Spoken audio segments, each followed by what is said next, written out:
আমরা এমন একটা জেনারেশন থেকে উঠে আসা যেখানে আমরা দেখেছি আমাদের সিনিয়ররা চাকরি পাচ্ছে না, কাজ পাচ্ছে না, চাকরি যারা পেয়েছে তাদের চাকরি হারিয়ে গেছে, পশ্চিমবঙ্গে থেকে কাজ নেই। আমরা এই পশ্চিমবঙ্গকেই দেখেছি যে কীভাবে এই পশ্চিমবঙ্গে ভাগের রাজনীতি, বিভাজনের রাজনীতি, ধর্মীয় উন্মাদনা তৈরি করা হয়েছে, ধর্মের নামে হানাহানি হয়েছে। এর আগে আমরা সেই পশ্চিমবঙ্গকে দেখিনি আমাদের ছোটোবেলায়। প্রচুর 18 বছর বয়সী নতুন ভোটাররা এবারে ভোট দিয়েছেন। তারা তাদের শিক্ষাকে বিক্রি হয়ে যেতে দেখেছে, তারা তাদের শিক্ষার পর একটা কাজ নেই সেটা দেখেছে। নির্বাচন একটা লড়াই, সেই লড়াইয়ে যারা মানুষ মারার রাজনীতির কথা বলে, নিজেদের পকেট ভরানোর রাজনীতির কথা বলে, মানুষের কতটা ন্যায্য মজুরি হলো, মানুষের ইনকাম কতটা বাড়লো সেটা নিয়ে কথা হয় না। ফলে আমি মানুষের কাছে পৌঁছে গেছি, আমাদের বালিগঞ্জ অঞ্চলের দাবি দাওয়া নিয়ে, মানুষের দাবি দাওয়া নিয়ে পৌঁছে গেছি। আমার পৌঁছানোর কাজটা আমি করেছি, আমার বিকল্প দেওয়ার কাজটা আমি করেছি। মানুষ দুহাত খুলে আশীর্বাদ করেছেন, ভরসা করেছেন। আগামীকাল 4 তারিখ মানে এ রাজ্যে 2026 বিধানসভা নির্বাচনের ফল ঘোষণা হবে, গণনা হবে। তার আগে একেবারে রাজ্য রাজনীতিতে টান টান উত্তেজনা।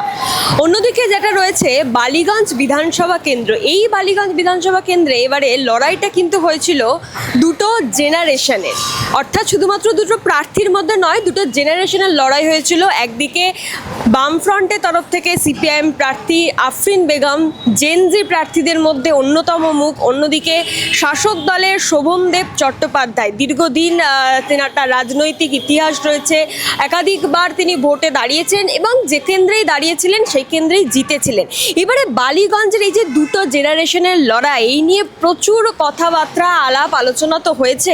এই মুহূর্তে একেবারে ভোটের রেজাল্টের আগের দিন আমার সঙ্গে রয়েছেন বালিগঞ্জের সেই জেনজি প্রার্থী আফরিন বেগম। এই যে বললাম দুটো জেনারেশনের লড়াইটা হয়েছে, কি মনে হয় জেনারেশন গ্যাপটা কি ভোটে ম্যাটার করে? দেখুন, আমি বলবো যে শুধুমাত্র জেনারেশন গ্যাপটা যে ভোটে ম্যাটার করে তাই নয়, আরও প্রচুর ডিমান্ড, ইস্যু, সেইগুলোও ভোটে ম্যাটার করে। আমরা এমন একটা জেনারেশন থেকে উঠে আসা যেখানে আমরা দেখেছি আমাদের সিনিয়ররা চাকরি পাচ্ছে না, কাজ পাচ্ছে না, চাকরি যারা পেয়েছে তাদের চাকরি হারিয়ে গেছে, পশ্চিমবঙ্গে থেকে কাজ নেই, তাদের ভালো পড়াশোনা করলেও তাদেরকে অন্য রাজ্যে চলে যেতে হচ্ছে। এইখানে যদি তারা পড়াশোনা না করে যদি কোনো কাজের খোঁজে গ্র্যাজুয়েশনের পর বা পর তারা একটা কাজ পেতে চায়, এখানে ন্যায্য মজুরি নেই, তাদেরকে অন্য রাজ্যে চলে যেতে হচ্ছে। ফলে সেই রকম একটা জেনারেশনে আমরা জানি আমাদের বাবা মার যারা সরকারি চাকরি করে তারা ডিএ ঠিক টাইম মতো যেমন পাচ্ছে না, একই রকমভাবে যারা ধরুন বিজনেস করে, ছোট ব্যবসায়ী বা অন্য কাজ করেন, তারাও ঠিক মতো তাদের যে মজুরি, তাদের যে নিত্য প্রয়োজনীয় জিনিসপত্রের দাম বাড়ছে, তাদের কাজের টাকাটা বাড়ছে না। সেই জেনারেশন থেকে আমরা উঠে আসা, আমরা দুর্নীতি দেখে উঠে আসা। আমরা এই পশ্চিমবঙ্গকেই দেখেছি যে কীভাবে এই পশ্চিমবঙ্গে ভাগের রাজনীতি, বিভাজনের রাজনীতি, ধর্মীয় উন্মাদনা তৈরি করা হয়েছে, ধর্মের নামে হানাহানি হয়েছে। এর আগে আমরা সেই পশ্চিমবঙ্গকে দেখিনি আমাদের ছোটোবেলায়। ফলে সেইটার বিরুদ্ধে জেনজিরা বলুন, সেটার বিরুদ্ধে আমাদের জেনারেশন বলুন, তাদেরও একটা মনে হওয়া তৈরি হয়েছে। প্রচুর 18 বছর বয়সী নতুন ভোটাররা এবারে ভোট দিয়েছেন। তারা তাদের শিক্ষাকে বিক্রি হয়ে যেতে দেখেছে, তারা তাদের শিক্ষার পর একটা কাজ নেই সেটা দেখেছে। ফলে সমস্ত কথা মাথায় রেখে মহিলারা যেভাবে অত্যাচারিত হচ্ছে, গিগ ওয়ার্কার্সদের যে ইকোনমিক, সেখানে তারা যেভাবে অত্যাচারিত হচ্ছে, ন্যায্য মজুরি পাচ্ছে না, সেই সমস্ত কথা মাথায় রেখে তারা ভোট দেবেন, এইটাই আমি মনে করি। ফলে শুধু জেনারেশন গ্যাপ নয়, এই যে গোটা আমাদের শিক্ষা, স্বাস্থ্য, সেই সমস্ত কিছু যে গ্যাপ পড়েছে, যে ভাঁটা পড়েছে মজুরিতে, সেটা নিয়েই বোধহয় ভোট দেবেন বলে আমি বিশ্বাস রাখি। আজকের কি একটু টেনশন হচ্ছে? কারণ যে রেজাল্ট যাই হোক না কেন, সেটা এক্সাম হোক এবং ভোটের রেজাল্ট তো আরও গুরুত্বপূর্ণ, তার আগের দিন একটা টেনশন তো কাজ করে। আজকে কি টেনশন হচ্ছে? না, সেই অর্থে আমার টেনশন হচ্ছে না, শুধুমাত্র কালকের যে কাজগুলো সেইগুলো যাতে সঠিকভাবে করতে পারি সেইগুলো নিয়েই ভাবনা চিন্তা করছি। আসলে যারা সারা বছর পড়াশোনা করে তাদের পরীক্ষার আগের দিন রাতে টেনশন হয় না বলে আমি মনে করি। ফলে আমি মানুষের কাছে পৌঁছে গেছি, আমাদের বালিগঞ্জ অঞ্চলের দাবি দাওয়া নিয়ে, মানুষের দাবি দাওয়া নিয়ে পৌঁছে গেছি। আমার পৌঁছানোর কাজটা আমি করেছি, আমার বিকল্প দেওয়ার কাজটা আমি করেছি। মানুষ দুহাত খুলে আশীর্বাদ করেছেন, ভরসা করেছেন। সবথেকে গুরুত্বপূর্ণ বিষয়, এত বছর পর মানুষ নিজের ভোটাধিকার সুস্থ সবলভাবে প্রয়োগ করতে পেরেছেন, বিক্ষিপ্ত কিছু জায়গায় অশান্তি ছাড়া খুব বেশি সেটা হয়নি। ফলে মানুষ যখন নিজেদের মতদান করার অধিকারটা পেয়েছেন এবং সুযোগ পেয়েছেন, মানুষ অবশ্যই তাদের মত দিয়েছেন। মানুষের ওপর আস্থা আছে, ভরসা আছে। হ্যাঁ, একেবারে যেদিনকে প্রার্থী তালিকা ডিক্লেয়ার হয়েছিল সেদিন আমি তোমার একটা সাক্ষাৎকার নিয়েছিলাম। তো তখন বাকি তারপরে এতগুলো দিন গেছে, ভোটের প্রচার সম্পূর্ণ হয়েছে, ভোট হয়ে গেছে। বিরুদ্ধে যিনি দাঁড়িয়েছেন শাসক দলের শোভনদেব চট্টোপাধ্যায়, পোড় খাওয়া রাজনীতির একজন ব্যক্তিত্ব বলা যায়, একাধিকবার ভোটে দাঁড়িয়েছেন এবং যেই কেন্দ্রে দাঁড়িয়েছিলেন সেই কেন্দ্রেই জিতেছিলেন। তো সেখানে তুমি একেবারে নতুন, প্রথমবার ভোট, কতটা মানে লড়াইটা কি কঠিন ছিল? দেখুন, আমি কোনো ব্যক্তির বিরুদ্ধে ভোটে দাঁড়াইনি, আমি তাদের রাজনীতির বিরুদ্ধে আমি ভোটে দাঁড়িয়েছি, নির্বাচনে দাঁড়িয়েছি। কিন্তু আমাদের রাজনীতি শুধু নির্বাচন কেন্দ্রিক নয়, আমরা সারা বছর মানুষের জন্য মানুষের দাবি দাওয়া নিয়ে, আমাদের দাবি দাওয়া নিয়ে লড়াই করি। ফলে নির্বাচন একটা লড়াই, সেই লড়াইয়ে যারা মানুষ মারার রাজনীতির কথা বলে, নিজেদের পকেট ভরানোর রাজনীতি কথা বলে, মানুষের কতটা ন্যায্য মজুরি হলো, মানুষের ইনকাম কতটা বাড়লো সেটা নিয়ে কথা হয় না, কোন নেতার কত সম্পত্তি বাড়লো সেটা নিয়ে কথা হয়। রাজনীতির ভাষা বদল করার প্রয়োজনীয়তা রয়েছে। ফলে সেখানে দাঁড়িয়ে আমি মনে করি মানুষের জন্য কথা হোক, বিধানসভায় গিয়ে আমি মানুষের জন্য কি করতে পারবো সেটা নিয়ে কথা হোক। ফলে যারা এটা করতে পারছে না তাদের বিরুদ্ধেই রাজনীতি করতে নেমেছি। যারা রাজনীতিকে গ্ল্যামারাস ওয়ার্ল্ড তৈরি করার চেষ্টা করছেন, যারা মনে করাচ্ছেন যে বিধায়ক হলে ধরাছোঁয়ার বাইরে একটা বিষয়, আসলে নয়, তারা জনপ্রতিনিধি, মানুষের কাছে পৌঁছানো তাদের দায়িত্ব কর্তব্য, সেটার জন্য আমি লড়াই করতে নেমেছি। ফলে আমার বিরুদ্ধে পোড় খাওয়া রাজনীতিবিদ, উনি যথেষ্ট বয়স্ক, আমি ওনাকে শ্রদ্ধা করছি সেই জায়গা থেকে, কিন্তু ওনার রাজনীতির ক্ষেত্রে আমি সেইটা করতে পারলাম না। উনি ওনার রাজনীতি করুক, তার বিরুদ্ধে দাঁড়িয়ে আমি আমার রাজনীতি করব, মানুষকে সঙ্গে নিয়ে সেই লড়াই করব। ফলে কঠিন বলবো না, কিন্তু মানুষ যেভাবে ভালোবাসা ভরসা দিয়েছে সেটা আমাকে এক্সট্রা অক্সিজেন জুগিয়েছে। 29শে এপ্রিল ভোটের ঠিক 1-2 দিন আগে থেকে একটা ফোন কল যাচ্ছিল মানুষের ফোনে, সেই ফোন কল আমার কাছেও এসেছিল। যাই হোক, তো এটার এই মানে আইডিয়াটা কোথা থেকে এলো? দেখুন, এটা তো মানে স্বাভাবিক নিয়মে বহু বছর ধরেই আমাদের হচ্ছে। ফলে সেটা এইবারে আমি যেহেতু এবারে বালিগঞ্জে প্রার্থী, তাই আমার জন্য করা হয়েছে। মানে এটা তো নতুন আইডিয়া নয়, মানে এটা তো বহু জায়গায় আমরা মানে যাদের সব বিধানসভা কেন্দ্রে হয় না, সব বিধানসভা কেন্দ্রে অবশ্যই হয়নি, কিন্তু এটা কলকাতার মতো একটা বালিগঞ্জের মতো বিধানসভায় মানুষ খুব টেক সেভি যেটা বলা চলে, তারা মোবাইলে খুব অভ্যস্ত, এই জিনিসগুলো সোশ্যাল মিডিয়ায় কন্টেন্ট দেখতে খুব অভ্যস্ত, তাদের জন্য এগুলো নতুন নয়। ফলে নতুন করে যে ভাবনা চিন্তা, নতুন করে যে প্রচার, সেগুলোর একটা পার্ট এটা বলা চলে।